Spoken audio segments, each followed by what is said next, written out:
교우 여러분에게 충만하기를 축복합니다. 구원은 믿음으로 말미암습니다. 그런데 그 믿음은 들음으로 이루어집니다. 듣지 않고 믿을 수가 없는 것이죠. 그런데 듣는 모든 사람이 다 믿지를 않습니다.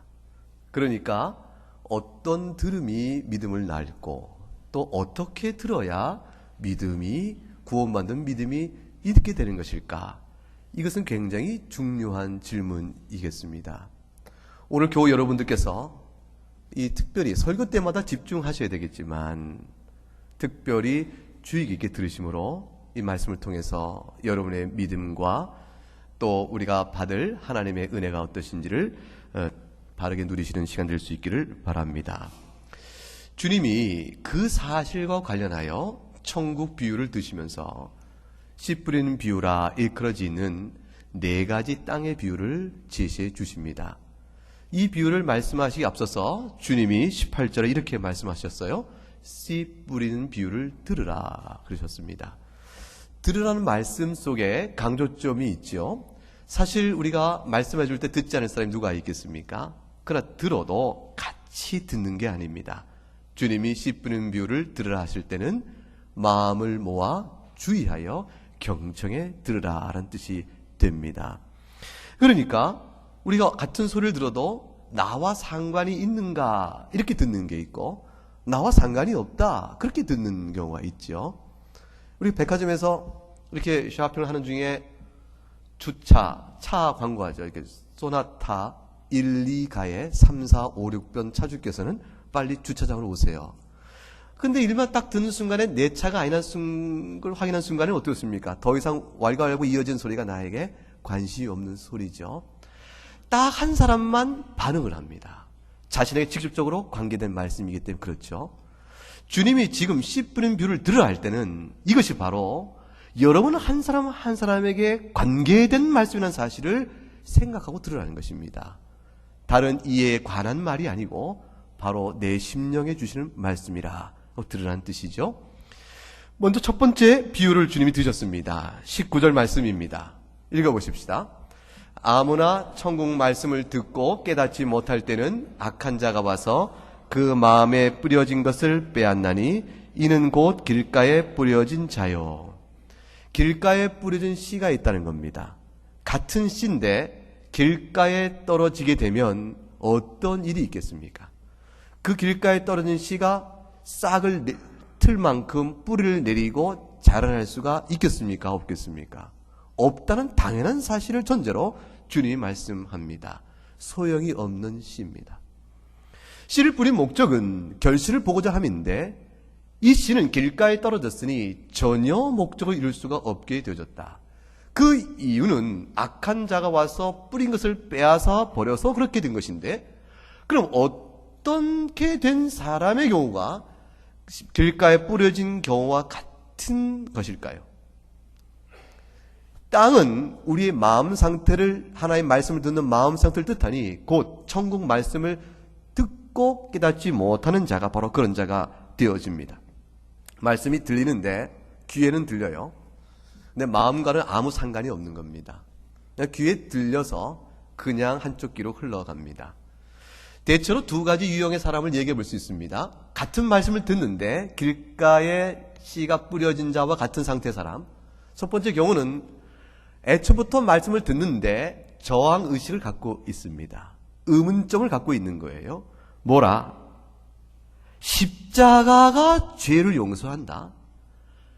내가 예수 그리스도라고 부르는 분이 그가 죄 없이 살다가 무고하게 십자가에 죽은 억울한 죽음이라는 사실은 내가 인정하겠지만 그래서 그분의 삶을 우리가 본받아야겠다라는 사실은 내가 동의하겠지만 그분의 죽음이 내 죄를 대신하여 죽은 것이라 이 사실을 믿으란 말인가?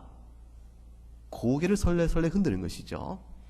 사람이 죽었다가 부활을 한다. 예수 그리스도의 부활이 곧 그를 믿는 자를 향한 부활이 된다.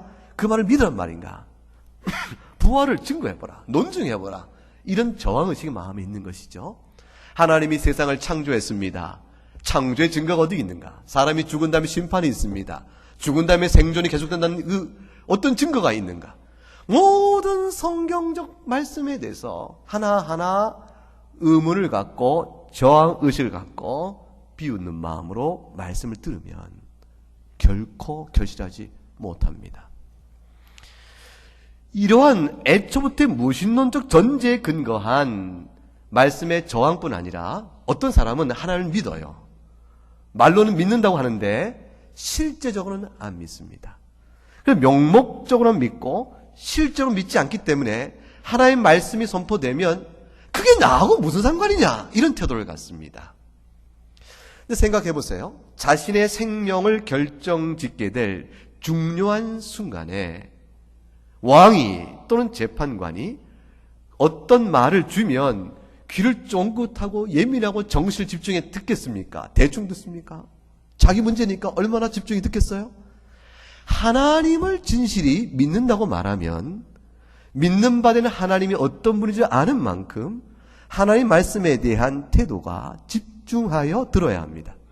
그런데 길가에 씨가 떨어진 자는 어떤 마음의 상태냐면 남의 일 보듯 하는 것입니다. 강 건너 불 보는 것이요, 나하고 그것이 무슨 상관이 있는가 이렇게 생각하는 겁니다. 독도 문제로 시끄럽습니다. 여러분, 독도 문제로 인해서 일본 노다 총리가 이거 자기네 땅이라고 우겨대면서 불법 점거했다고 우리를 향해서 이렇게 뭐라고 하는 뉴스를 들으면 마음이 편안하십니까? 스트레스가 막 쌓입니까? 스트레스 쌓이죠? 막 괴롭죠? 소화도 안 되고 할 수만 있다면 뭐 어떻게 하고 싶죠? 왜 그렇습니까? 독도가 여러분 땅입니까? 여러분 개인 땅이에요? 아니잖아요. 내 개인 소유가 아님에도 불구하고 독도 문제에 관한 일에 대해서 내 개인 소유가 다치는 것처럼 예민하고 마음이 하나가 되는 까닭이 뭡니까? 독도에는 뉴스가 그냥 흘러지지 않습니다. 내 문제가 돼버리고 있는 거예요.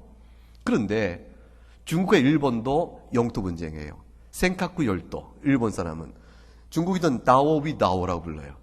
그 열도 놓고 서로 둘이 싸운다 했을 때는 우리가 어떻습니까? 이렇게 쳐다보죠. 그리고 일본이 조금 당하면 좀 고소해 보기도 하고.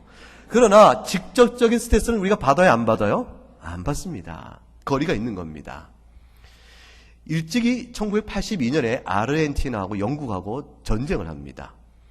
그때에 한 열도, 포클랜드 열도가 있어요. 그 열도 놓고 영국이 실효적 지배를 하고 있는데 아르헨티나가 자기네 마당에 있는 열도를 저 15,000km 이상 떨어진 영국이 지배하고 있으니까 이 용납을 못 하겠는 겁니다. 그래서 급습해서 상륙해서 점령했는데 영국이 동원하여 그 전쟁을 이겨버려서 다시 차지하게 되어지죠. 그 소식은 아르헨티나 국민에게는, 영국 국민에게는 너무나도 중요한 뉴스지만 우리에게는 중요하지 않습니다. 우리에게 일체감 있게 들리느냐, 그 말씀이 나와 상관없이 들리느냐, 이거는 같은 소리를 들어도 전혀 다른 것이 되어집니다. 올림픽 한일전 축구를 보셨죠? 새벽에 했잖아요. 그 안 본 분들은 국적에 의심을 가져야 돼요. 아무리 새벽이지만 저도 미국에서 봤는데 한국 올림픽 소식을 듣고 싶은데 미국 스포츠 뉴스에서 전혀 얘기는 안 해줘요. 자국 소식을 전하니까. 근데 이상하게 한일전은 다 중계를 했습니다. 그래서 저는 깨어있는 낮 시간에 그걸 잘 봤습니다. 안 볼 수가 없죠. 찾아서 보는 것이죠. 그 소식은 우리에게 나의 소식으로 들려오기 때문에 그렇습니다. 내 나라에 관한 일이지만 내 나라의 소식이 나의 소식이 들려집니다. 하나님의 말씀이 우리에게 나 개인의 문제로 다가오지 않습니까? 성경을 읽는데 그랬다더라 라는 하나의 객관적인 제3의 지식이고 나의 오늘의 신앙생활에 아무런 연관성을 못 갖나요? 예컨대 우리가 예레미야 애가를 읽고 있습니다. 무슨 소린가 싶지요? 말씀 묵상집이 예레미야 애가를 읽고 있어요. 그러니까 묵상집을 본 분은 그렇지요. 아는 분들은 무슨 소리인고 하죠. 묵상 좀 제발 찾아가세요. 왜 돈을 미리 내놓으시고 안 찾아가세요? 그리고 산다고 하셨으면 매월 사가세요. 그거 남아서 나중에는 헌금으로 만든 건데 그 처치가 곤란하시잖아요. 에레미야 애가를 읽으면 에레미야 눈물이 가득 찹니다. 얼마나 그곳에 통곡의 눈물이 가득 차인지 몰라요. 근데 그것이 남의 얘기가 아닌 거예요. 오늘 우리가 읽을 때 이스라엘이 그렇게 멸망하게 됐구나. 이렇게 비참하게 죽었구나. 바벨론 군사에서 1년 6개월 동안 포위당하더니 그 예루살렘 먹을 것이 없어서 결국은 새끼를 잡아먹었구나.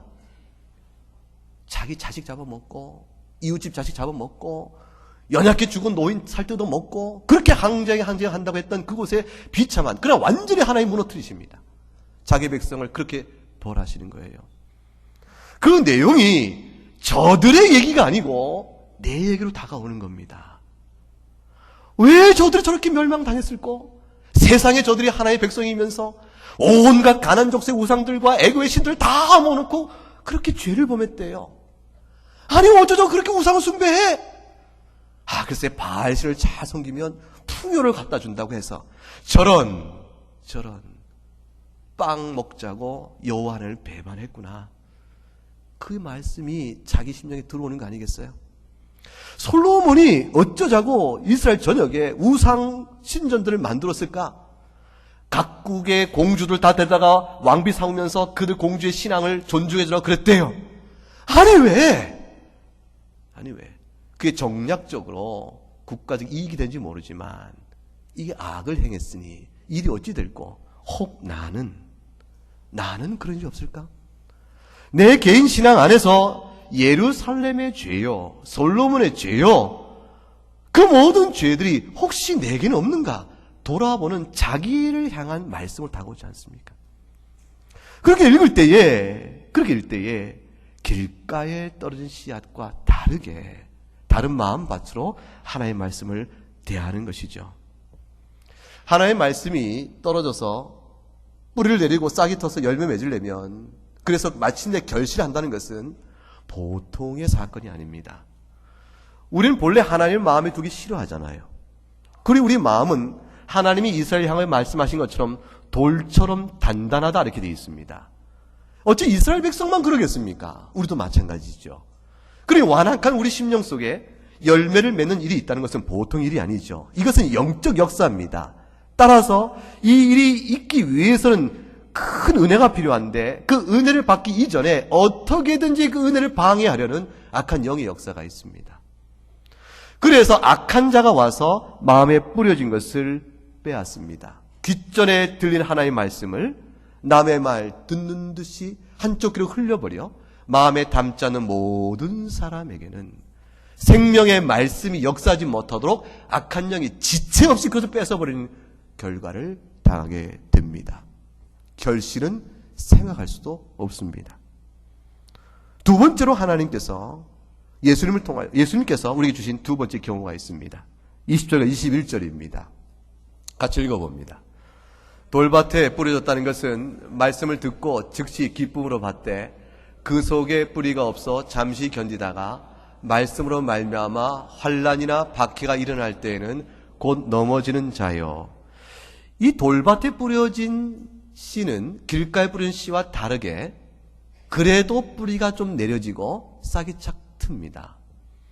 이 돌밭의 마음은 어떤 마음이냐면 복음을 듣고 즉시 기쁨으로 받는다 이렇게 되어 있습니다. 우리가 복음을 전도해보면 금방 압니다. 그렇게 전도해도 그냥 이 핑계 저 핑계 듣는 둥 마는 둥 애간장을 태우며 그렇게 태우게 하더니 어느 날 이 사람이 변하는 거죠. 그 말씀을 듣더니 눈물을 툭툭 흘리고 죄인이라고 말을 해요. 복음을 기쁘며 받아요. 옳다구나 이제 됐구나. 저 생명이 살았구나 싶어서 할렐루야 감사하고 기도 응답을 우리가 생각하는데 겨우 이제 교회로 데려온 거죠. 이제 혹시 깨질까 무너질까 이렇게 살펴보면서 교회에 데려와서 신앙생활 인도하는데 한 달쯤 두 달쯤 교회를 다니더니 부른 듯 무슨 변덕이 났는지 안 가! 그러면 안 가. 나 교회 안 간다. 무슨 심통이 났는지 못 가겠다는 거예요. 그거 왜 그래? 했더니 사람들이 날 무시하고 그거 봐도 인사해도 제대로 받지 않는 것 같고 그거 뭐 내 새신자라고 무시하는 거야? 뭐야? 내가 나이가 어딘데? 사회적 지위가 어떤데? 이런 이유들이 생기는 거예요. 그래서 결국은 하나님 말씀을 믿고 울고 간증했던 그것은 어디로 가버렸는지 삐져서 아예 신앙 자체를 멀리하기 시작합니다. 이상한 일이죠. 고통이 좀 생겨요. 환난이 좀 생겨요. 개인적으로 어려움이 생겨요. 어떻게 하면 좋아? 하나님께 기도해 보십시다. 효과가 없다는 거예요. 내가 원하는 그때에 내가 원하는 방식대로 응답이 와야 하는데 효과가 없다는 거죠. 그러니 그걸 하나님 믿으면 무슨 소용이 있을까? 신앙적 회의가 들더니 애초에 믿었다고 고백했던 신앙은 다 잊어버린 채 점점점 멀리하면서 아예 신앙의 길을 끊어버리고 배도의 길로 나가기도 합니다. 개인 생활이 어려울 때나 교회 생활에 참여 다니다가 시험이 들 때나 그 어떤 때나 아예 믿음 자체를 결국 버려버리는 일로 나가는 많은 사람들이 있는데 그것이 돌밭에 떨어진 것과 똑같지요. 교회 생활이 쉽습니까? 어렵죠? 어렵잖아요. 교회 생활이 어려운 까닭이 어디 있습니까? 하나님과의 관계가 어렵습니까? 인간관계가 어렵습니까? 인간관계죠. 교회는 참 어려워요. 사람과의 관계를 맺어야 되는데 근데 이 사람의 관계가 내가 선택적 만남이 아니라 주어진 만남이거든요. 그러니까 성격이 비슷한 것도 아니요. 뭐 생각이 같은 것도 아니고 주방 봉사 하면 얼마나 시험 들어요. 설거지해서 여기다 놨는데 여기다 놓으라는 거예요. 그게 그건데 이게 잔소리가 들어오기 시작하는 거죠. 그런데 항상 의견이 강한 사람, 항상 따라줘야 하는 사람, 이런저런 문제, 그게 다 얽히면서 교회 생활은 참 어렵습니다. 그래서 하나님만 믿을 수 있다면 제일 좋겠죠. 교회 안 나가고. 근데 하나님께서 하나님을 예배하고 믿는 모든 일을 교회를 통하여 하도록 정하신 것이니 이 일을 어쩌면 좋아요. 중요한 건 이것입니다. 모든 시험은, 모든 고통과 환난은 그의 믿음이 좋은 땅에 떨어진 씨와 같은 믿음이냐? 아니면 흙이 얕은 돌밭에 떨어진 믿음인가를 드러내주는 중요한 기회가 됩니다. 어떤 어려움도 믿음을 증거하는 좋은 기회가 됩니다. 아브라함이 이삭을 바칠 때 아브라함의 믿음이 어떠한 걸 드러내는 기회가 된 것이요. 다윗이 사무엘에 의하여 기름 부음 받았지만 솔로몬의 내호 쫓겨서 생명을 위협받고 광야를 헤맬 때 그때 다윗이 하나님 앞에 어땠는가? 그것이 바로 다윗의 믿음을 드러내는 것이었잖아요. 바울이 복음을 전하다가 복음을 전하에 수고했는데 칭찬과 위로는 고사하고 많은 환난을 당할 때 그때 바울이 믿음이 어떤가를 드러내는 거였잖아요. 여러분이 당하는 모든 삶의 고난과 어려움도 예수 믿는 믿음이 어떤가를 드러내는 중요한 기회가 되는 거예요. 어떻게 해석하고 주 앞에 나갈고 그러면 생각해 보세요. 환난과 어려움이 있으면 넘어지는 자인가? 환난과 박해가 있을 때 믿음이 증거되는 자인가? 이 둘 사이의 갈림길의 중요한 신학적 원리는 뭡니까? 내가 겪는 환난과 박해가 합력할 선을 이루는 하나님의 주권적 지혜와 사랑 가운데 있는 것이냐를 믿느냐? 이 모든 일이 하나님 무능하여 하나님 나를 사랑하지 않아서 하나님 나를 외면해서 있는 일이냐?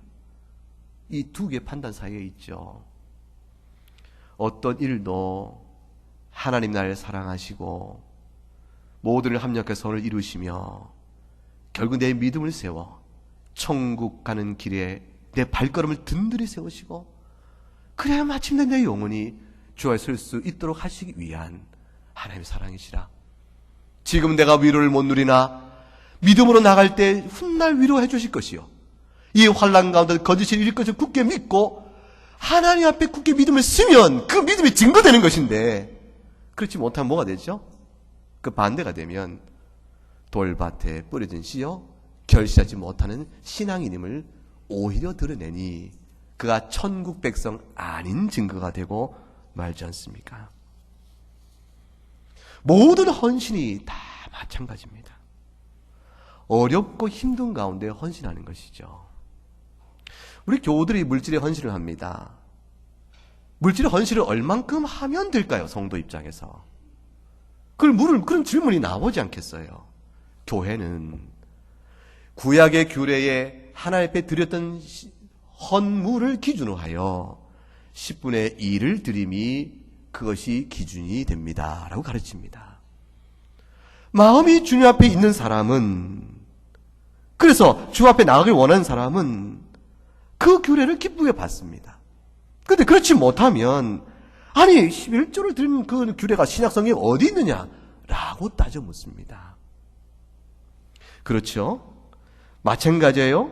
은사를 주 앞에 드리는 것과 시간을 내어 드리는 것, 그 모든 것, 시간을 내어 봉사하고 나가는 것, 내가 하나님 앞에 더 말씀을 받기 위하여 성경 공부에 시간을 내 나가는 것, 각종 기도 모임에 힘써 나가는 것, 그래야 내 내면이 바뀌어 부패한 내 심령이 거룩해지고 주의 뜻 합당한 자 되기를 원하는 것, 이 모든 소망이, 소망이 진실이 있을 때, 그럴 때 환난과 박해가 있어도 감당할 영적 능력을 갖는 것입니다. 우리가 부패해 있지 않습니까? 부패한 자가 어떻게 그 모든 일을 하나님 앞에서 환난과 박해를 일어날 때도 신앙을 지켜갈 수 있겠어요? 딱 한 가지예요. 하나님의 은혜를 구하고 내가 내 심령이 어떤가를 돌아보며 열심히 주 앞에 나가는 영적 줄기를 꼭 잡아야 합니다. 주님이 세 번째로 말씀하신 내용이 나옵니다. 그것이 무엇이냐면 우리가 읽었던 22절 말씀이죠. 가시떨기에 떨어진 것입니다. 세상의 염려와 재물의 유혹이 말씀을 막아버리는 겁니다. 우리 마음밭의 주인이 누굽니까? 우리 마음의 주인 누구예요? 성령 하나님이고 하나님이시죠. 그래야 될 것입니다. 그런데 예수 믿기 이전에 마음의 주인은 누구일까요? 이미 자신의 마음에 찾아오고 있는 것들이죠. 그것이 세상의 염려와 재물의 유혹일 수 있죠. 이 말씀이 땅에 떨어져서 싹을 내고 그리고 좀 자라려고 합니다. 근데 말씀이 땅에 떨어져 뿌리를 내리고 자랄 내면 빛이 있어야 되는데 빛을 못 받아요. 싹을 겨우 텄는데 그래서 얘 됐구나, 이제 이거 자라면 좋겠구나 싶은데 가시떨기가 탁 덮어버리고 있는 거예요. 꽉 덮여서 가시떨기 가려서 빛을 못 받으니 자랄 수가 없는 것이고, 조금 자라면 가시떨기가 찔러버리니 눌려버리는 것이고, 그 뒤틀려버려서 전혀 자라지를 못합니다. 그것처럼 하나님의 말씀이 여러분 심령 속에 떨어져도 그것이 자랄 수 있지 못하게 하는 어마어마한 방해 요소가 우리 심령에 가득 차 있다는 사실을 우리가 인식해야 합니다. 처음부터 예수의 말씀이 들어가자마자 막 자랄 만큼 좋은 마음밭을 갖고 있는 사람이 얼마나 되겠어요? 있을까요? 아예 없지요. 아예 없지요. 그러니까 땅에 떨어진 가시떨기가 꽉 차있는 우리 마음에 말씀의 씨가 자라지 못하게 꽉 눌러있는 가시떨기 같은 것, 그 뭐가 있겠습니까? 주님이 지적하시기를 세상의 염려요 재물의 유혹이라는 것입니다. 말씀대로 순종하는 일이 번거롭습니다. 변화를 말합니다. 노력해야 돼요. 근데 변화의 노력이라는 게 얼마나 피곤해요. 습관을 바꿔야 하는 것인데, 시간을 내고 마음을 써야 하는데 이게 쉽겠습니까? 어렵지요. 재물이 많아야 행복할 것 같아요. 그러니까 재물을 모으려고 애를 씁니다. 근데 재물을 많이 모으자는 방법이 뭔가 했더니 조금 그렇긴 한데 그거 하면 효과 있을 방법이 있어요. 성경 말씀이 그것에 대해서 자꾸 뭐라고 하시는 것 같아요.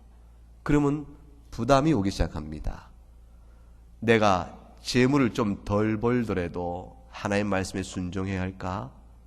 아니면 무시하고 그대로 할까? 이 두 선택의 길이 벌어져요. 가시떨기가 땅에 떨어진 싹을 짓누르는 겁니다. 그래서 하나님 말씀의 변화가 싫으면 결국 가시떨기에 눌려 성장 못합니다. 어떤 일은 다 마찬가지입니다. 인생살이가 고단하고 힘듭니다.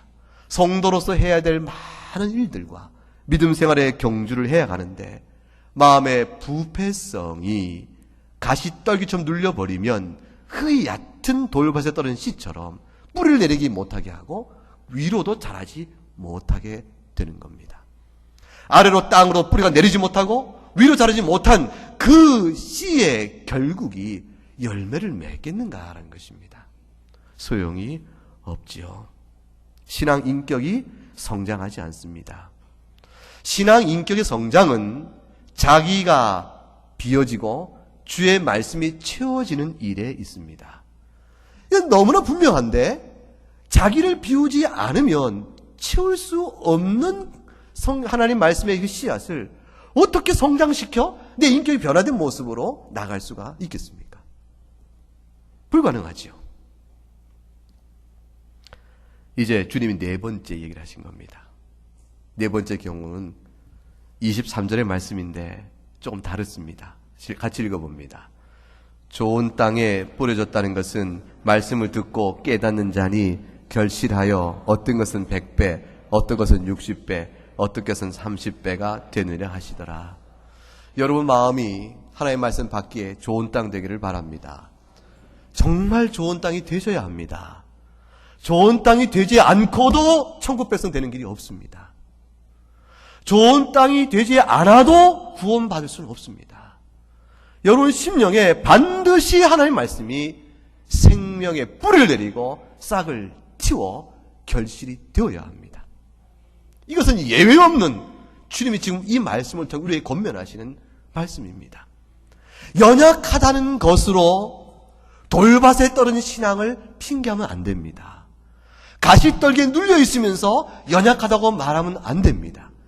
길가나 돌밭이나 가시떨기는 전부 결실하지 못했으니 중생의 은혜의 열매를 내지 못한 것이요. 결국 그럼으로 인해서 모양은 신앙이지만 실제는 신앙이 이루지 못한 거짓 모방이 됩니다. 그러면 연약한 신앙은 뭘까요? 좋은 땅에 떨어졌는데 아직은 연약한 것, 그것이에요. 그래서 이놈이 100배 열매 맺었으면 좋겠다 싶은데 수확 첫 해라 한 10배 열매밖에 못 냈습니다. 그런 경우예요. 오늘 기도하신 이영규 장로님 농사지십니다. 겉보기 농부 같지 않죠? 직업이 농부입니다. 포도 농사를 좀 지어요. 크지 않고 조금이라고 그래요. 장로님 얘기 중에 그런 얘기했어요. 은근히 자랑하기를 장로님 포도가 질이 좋은 포도래요. 아직 수확도 안 했는데 왜 그런가 했더니 바닷바람을 쐰답니다. 똑같은 포도씨지만 바닷바람 쐬는 좋은 땅에 맺는 포도는 맛이 다르다. 그거예요. 근데 얼마나 첫 해에 수확을 합니까? 첫 해 수확은 얼마 못 한답니다. 한 몇 년 더 지나야 제대로 수확을 한대요. 중요한 건 이겁니다. 첫 해 얼마 못 하더라도 수확 결실이 있는 겁니다. 이것이 3년쯤 지나가서 풍성한 결실을 맺으면 100배가 되겠죠? 그러면 강하고 좋은 나무요? 첫 해에 아직은 첫 해에서 연약해서 뭡니까? 10배밖에 못 맺었다. 그러나 똑같이 뭡니까? 살아있는 좋은 땅에 뿌려진 씨가 되는 겁니다. 사랑하는 여러분, 여러분의 신앙이 어떤가를 돌아보시길 바랍니다. 말씀을 듣고 깨닫는 사람이 좋은 땅에 뿌려진 씨와 같습니다. 좋은 땅이라는 것은 달리 아는 것이 아닙니다. 내가 하나님의 말씀을 듣고 깨닫느냐에 있습니다. 깨달음이라는 게 뭡니까? 길은 길이요, 산은 산이요, 뭐 그렇게 하는 거. 선문답을 묵상해 깨닫는 것입니까? 깨닫는다는 것은 이와 같아요. 그 원문의 뜻을 잘 헤아려 보게 되면 하나로 둘이 합쳐지는 것을 의미합니다. 그래서 아하, 그것이 그거였구나 하는 그 순간에 그 주어진 메시지가 내 마음의 생각과 하나로 일치되는 감격과 느낌, 각성, 그게 깨달음이에요. 여러분 부부 사이가 좋습니까? 생각이 일치되나요? 그러면 여보 당신은 어떻게 생각하오? 그게 바로 내 생각인데 하고 두 손을 딱 마주칠 때 별로 안 그러신 것 같아요. 그러실 때 그 하나가 되어지는 것, 그런 느낌과 같은 거예요. 하나님 말씀을 읽는데 하나님 말씀이 그대로 내 생각과 일치가 되는 거예요. 그래서 이렇게까지 얘기하는 겁니다. 아유, 하나님 어쩌면 그렇게 말씀하세요? 그게 바로 제 생각이네요. 하나님이, 야, 누가 먼저 말한 거냐? 네가 내 말을 읽고 너 생각 같다면 내가 너에게 먼저 그걸 가르쳐 줬기 때문에 네가 이걸 동의한 것이지. 마치 네가 먼저 알고 있는 생각을 내가 뒤에 말했을 때 내가 네 말과 같은 말을 했다고 네가 날 칭찬한 것 같구나. 이렇게 생각할 정도로 주의 말씀을 읽으며 어쩌면 주님 말씀이 그렇습니까? 이게 제 생각입니다. 하나님 말씀이 그러니까 따르겠습니다 라는 정도가 아니고 과연 그렇습니다. 이것이 과연 제 생각이 그렇습니다 라는 만큼 주의 말씀에 반응할 때 듣고 깨닫는다 이렇게 말합니다. 그러면 하나님 말씀이 멀리 떨어진 말씀인데 나와는 상관이 없는데 내 의지와는 관계 없는데 가라 하시니까 가야지 뭐, 이 상태에서 연약한 신앙이 출발한다면 이제 무엇이 됩니까? 내가 마음이 그런 겁니다. 심리를 가라. 주님 제 마음입니다. 그렇게 나갈 수 있는 겁니다. 그게 성숙한 신자로 바뀌어가는 거예요. 오른뺨을 대라. 주님 제 마음입니다. 나가는 겁니다. 전에는 어땠습니까? 주님 못해요. 근데 바뀌는 겁니다. 그 말씀 나가면서 열매가 30배가 아니라 60배로 60배나 100배로 점점 결실해 나가므로 과연 하나님 나라의 인재가 그 가운데 있다는 사실을 드러내주게 되는 겁니다. 여러분의 마음밭은, 말씀을 받는 마음밭은 이 네 가지 가운데 어느 겁니까? 정직하게 하나 선택하세요. 어느 거죠? 몇 분만 이름 불러서 한번 답을 들어볼까요? 어느 겁니까? 자, 1번, 2번, 3번, 4번 어느 거예요? 4번이에요. 4번이 되기를 축복합니다. 이 4번이 되어야 하는데 여러분 생각에 저는 복음을 처음 들었을 때 몇 번 했을 것 같아요? 잘 대답하세요. 제 마음 몇 번인 것 같아요? 1번, 2번, 3번 나와요. 본인들은 4번이라고 하시고 저는 3번이라. 여러분, 하나님의 말씀을 듣고 처음부터 4번인 사람은 없습니다. 처음엔 2번 같을 수 있고요. 3번 같을 수 있습니다. 신앙의 반응이 툭 나왔는데 중생의 은혜를 입어서 훗날 좋은 땅에 이루어진 시구나를 알아 경우도 있지만 어떤 경우는 그렇지 못할 수도 있습니다. 근데 중요한 것은 이것입니다. 우리 모두가 1, 2, 3, 4를 거쳐옵니다. 따라서 우리에게는 4번의 옥토를 이루기 위한 신앙의 노력이 절실합니다. 농사 지을 때 처음부터 옥토입니까? 처음부터 옥토에 씨 뿌려 농사 짓는 분이 있으면 정말 행운하죠. 다 어떻습니까? 개가 나는 거 아니겠습니까? 돌을 긁어내고 잔뿌리 뽑아내고 좋은 땅으로 만들어내는 거 아니겠어요? 옥토를 만들어내는 모든 신앙적 노력을 주님 우리에게 권면하시는 거예요. 하나님께서 우리를 죽은 자를 살리는 거요. 돌같이 굳은 마음을 주님이 부드럽게 만드셔야 우리가 반응하는 거 아닙니까? 주님이 하셔야죠. 주님이 하시는 일이죠. 은혜가 아니면 죽은 자가 어떻게 살아나겠습니까? 정적인 은혜로 살아납니다. 그런데 하나님 우리를 살리실 때 우리에게 영적인 수고와 노력과 애씀을 요구하세요. 그러니까 어느 마술사가, 여러분 보세요. 여기 허수아비가 있죠? 생명이 있습니까? 쿡 찔렀더니 반응이 없어요. 이게 허수아비입니다. 근데 짠 했더니 갑자기 와서 탁 살아났더니 예쁜 아가씨로 변했다. 그리고 그렇게 막 이렇게 살아있다. 이렇게 죽은 자가 살아나서 이렇게 믿지 못했던 자가 성숙한 신자로 바뀌는 일은 하나님 나라 법칙은 없는 겁니다. 그런 거 없어요.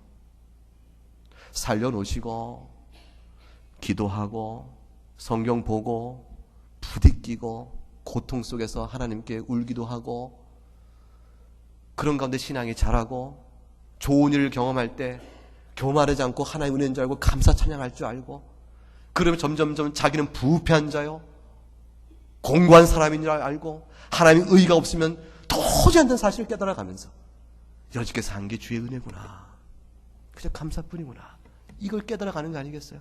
이 모든 일은 전부 우리의 경건의 노력과 연습과 훈련을 통해서 하나님의 은혜를 부어주신 겁니다.